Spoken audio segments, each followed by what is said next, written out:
नारद जी के द्वारा सब देवताओं को निमंत्रण दिलाना, सबका आगमन तथा शिव का मंगलाचार एवं ग्रह पूजन आदि करके कैलाश से बाहर निकलना। नारद जी बोले, विष्णु शिष्य महाप्राज्ञ तात विधाता, आपको नमस्कार है। कृपानिधे, आपके मुंह से यह अद्भुत कथा मुझे सुनने को मिली है।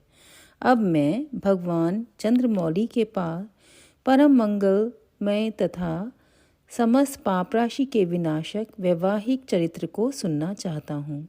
मंगल पत्रिका पाकर महादेव जी ने क्या किया, परमात्मा शंकर की वह दिव्य कथा सुनाइए। ब्रह्मा जी ने कहा, बेटा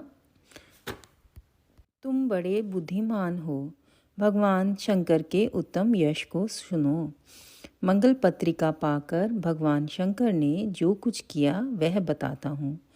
भगवान शिव उस मंगल पत्रिका को प्रसन्नतापूर्वक हाथ में लेकर हृदय में बड़े हर्ष का अनुभव करते हुए हंसने लगे। फिर उन भगवान ने उसे लाने वालों का सम्मान किया। तत्पश्चात उसे बाँचकर विधिपूर्वक स्वीकार किया। इसके बाद हिमाचल के यहाँ से आए हुए लोगों को बड़े आदर सम्मान के साथ विदा किया। तदंतर उन मुनियों ने कहा, आप लोगों ने मेरे शुभ कार्य का भली भांति संपादन किया। अब मैंने विवाह स्वीकार कर लिया है, अतः आप लोगों को मेरे विवाह में आना चाहिए। भगवान शंकर का यह वचन सुनकर वे ऋषि बड़े प्रसन्न हुए और उन्हें प्रणाम एवं उनकी परिक्रमा करके अपने परम सौभाग्य की सराहना करते हुए अपने धाम को चले गए।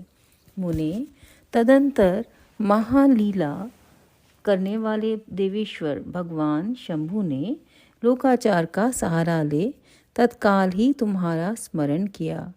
तुम अपने सौभाग्य की प्रशंसा करते हुए बड़ी प्रसन्नता के साथ वहां आए और मस्तक झुकाकर प्रणाम कर हाथ जोड़ विनीत भाव से खड़े हो गए।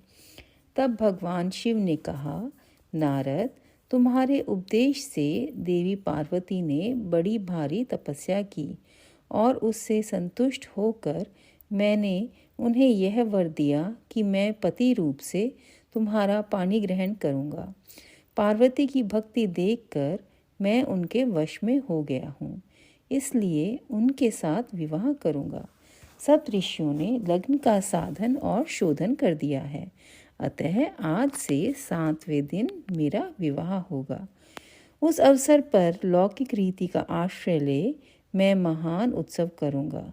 मुने, तुम विष्णु आदि सब देवताओं, मुनियों और सिद्धों को तथा अन्य लोगों को भी मेरी ओर से निमंत्रित करो।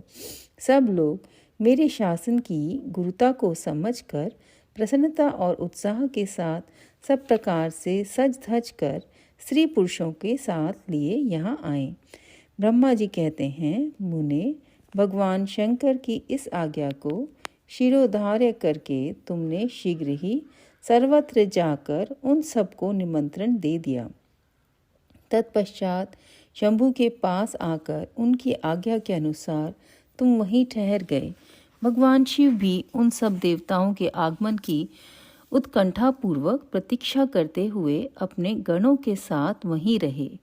उनके सभी गण संपूर्ण दिशाओं में नाचते हुए वहाँ बड़ा भारी उत्सव मना रहे थे।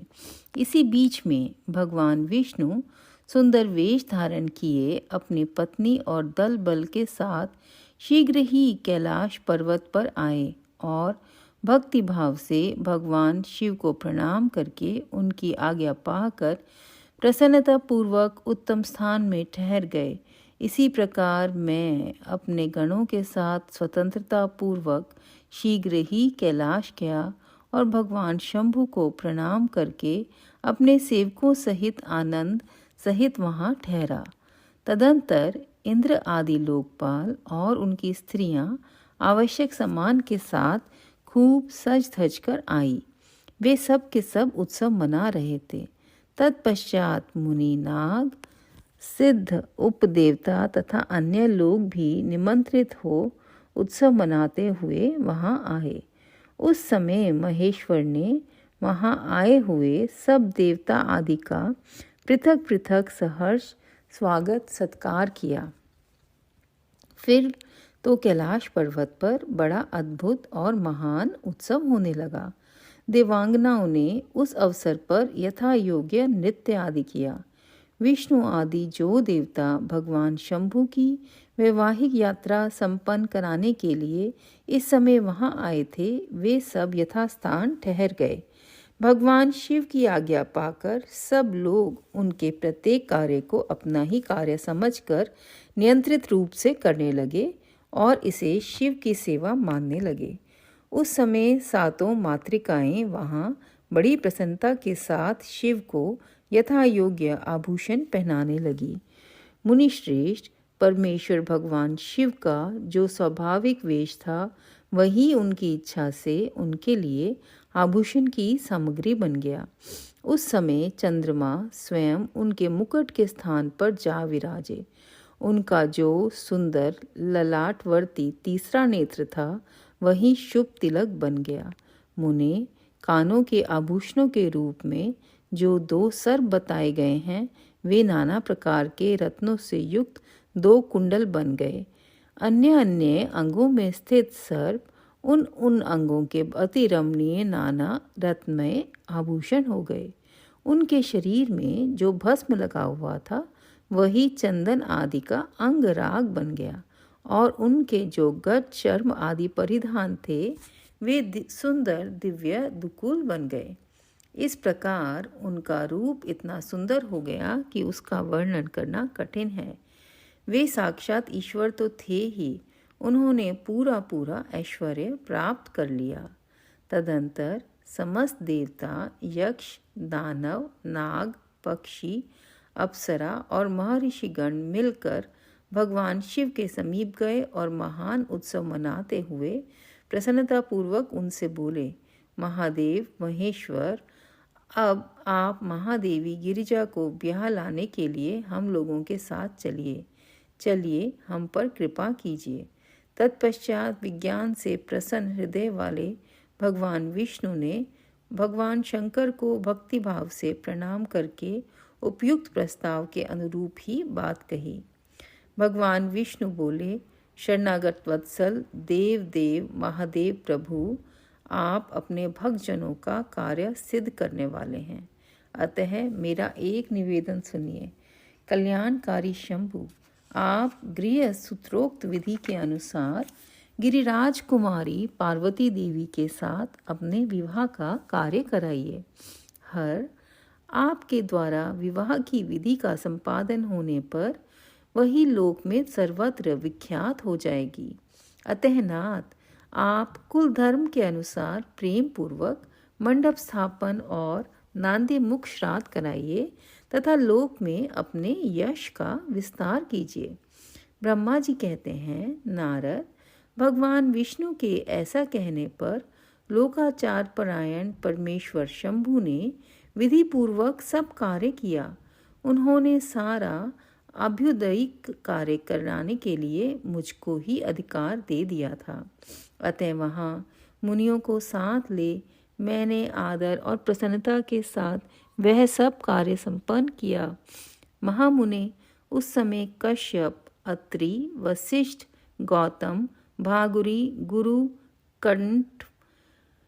कण्व, बृहस्पति, शक्ति, दमदग्नि, पराशर, मार्कंडेय, शिलापाक, अरुणपाल, अकृतश्रम, अगस्त्य, च्यवन, गर्ग, शिलाद, दधीचि, उपमन्यु, भरद्वाज, अकृतव्रण, पीपलाद, कुशिक, कौत्स तथा शिष्यों सहित व्यास, ये और बहुत से दूसरे ऋषि जो भगवान शिव के समीप आए थे, मेरी प्रेरणा से भक्तिपूर्वक वहाँ आभ्युदयिक कार्य करने लगे।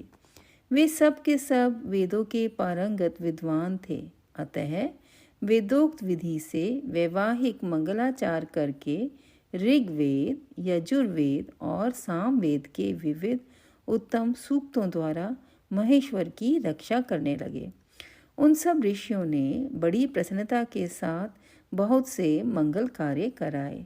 मेरी और शंभु की प्रेरणा से उन्होंने विघ्नों की शांति के लिए प्रीतिपूर्वक ग्रहों का और समस्त मंडलवर्ती देवताओं का पूजन किया। वह सब लौकिक वैदिक कर्म यथोचित रीति से करके भगवान शिव बहुत संतुष्ट हुए और उन्होंने प्रसन्नतापूर्वक ब्राह्मणों को प्रणाम किया। तदंतर वे सर्वेश्वर महादेव देवताओं और ब्राह्मणों को आगे करके उस गिरिश्रेष्ठ कैलाश से हर्षपूर्वक निकले। कैलाश से बाहर जाकर देवताओं और ब्राह्मणों के साथ भगवान शंभु, जो नाना प्रकार की लीलाएं करने वाले हैं, सानंद खड़े हो गए। उस समय वहाँ महेश्वर के संतोष के लिए देवता आदि ने मिलकर बहुत बड़ा उत्सव मनाया। बाजे बजे तथा गान और नृत्य हुए। अध्याय 39। भगवान शिव का बारात लेकर हिमालयपुरी की ओर प्रस्थान। ब्रह्मा जी कहते हैं, मुने, तदंतर भगवान शंभु ने नंदी आदि सब गणों को अपने साथ हिमाचलपुरी को चलने की प्रसन्नतापूर्वक आज्ञा देते हुए कहा, तुम लोग थोड़े से गणों को यहाँ रखकर शेष सभी लोग मेरे साथ बड़े उत्साह और आनंद से युक्त हो गिरिराज हिमवान के नगर को चलो।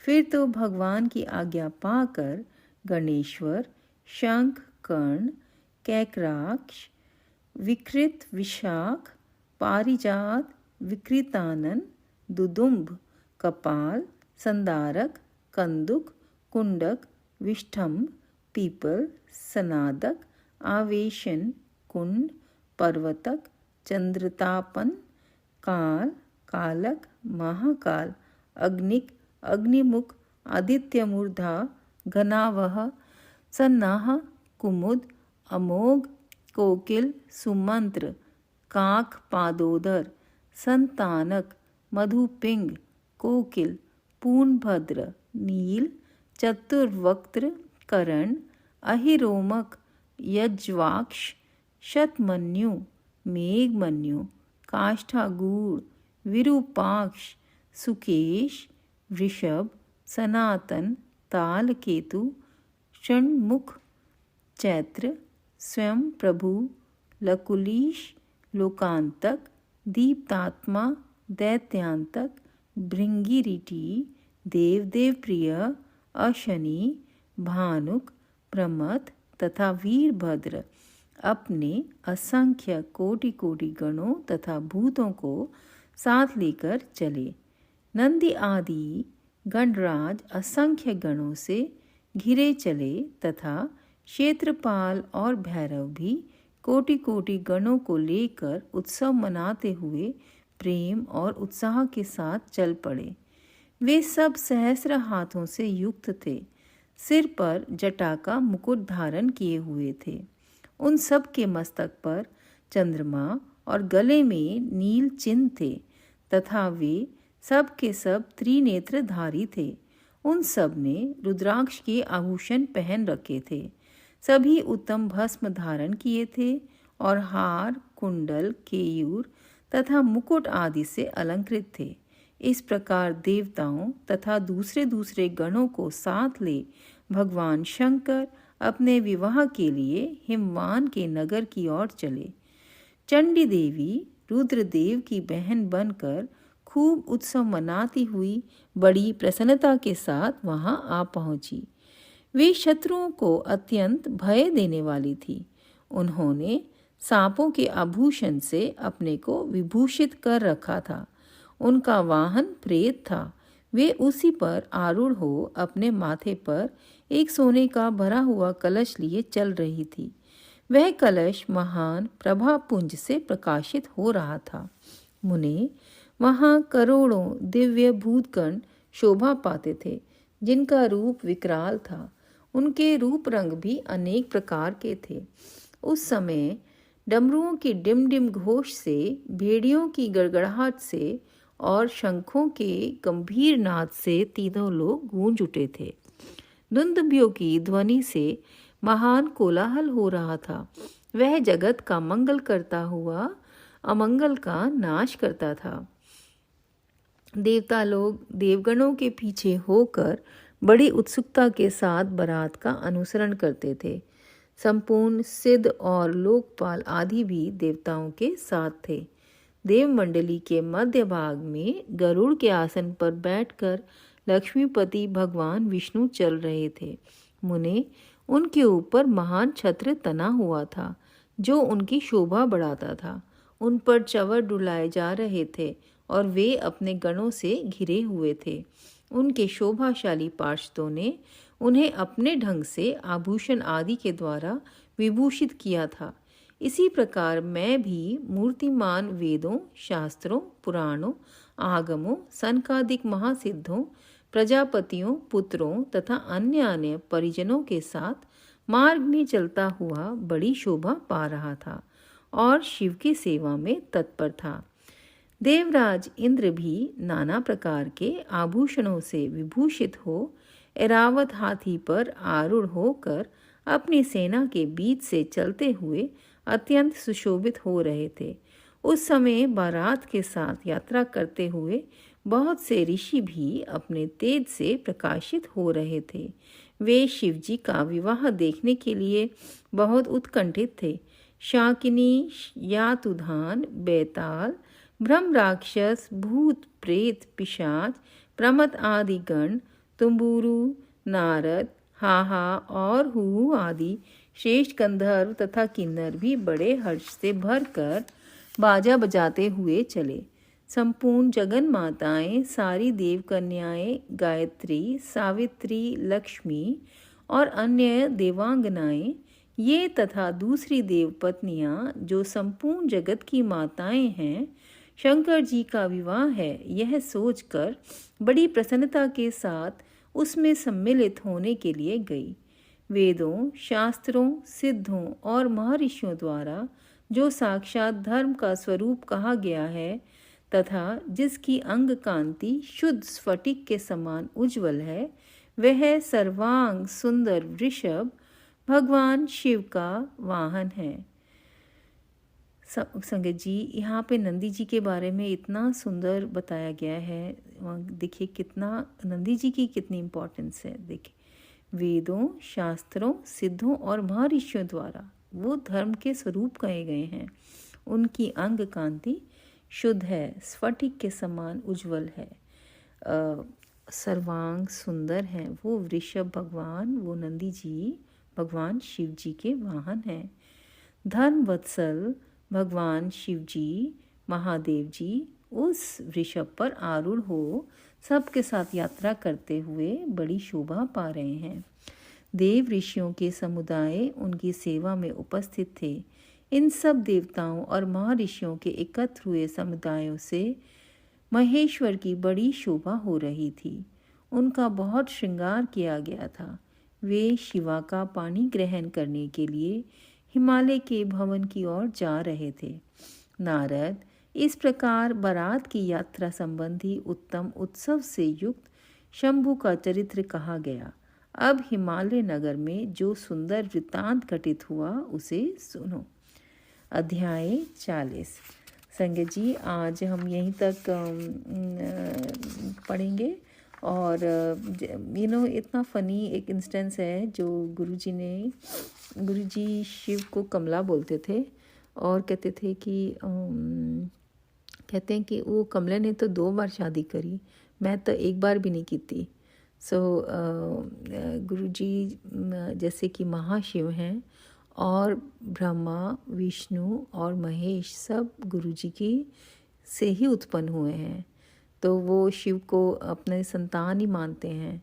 तो आप सोचिए कि हम लोग कितने वडभागी हैं कि हमने गुरुजी जैसे गुरु पाए हैं, जो देवों के देव हैं, जो महाशिव हैं। शिव पुराण के अंदर उनका सदा शिव नाम से उनका वर्णन होता है जब भी होता है।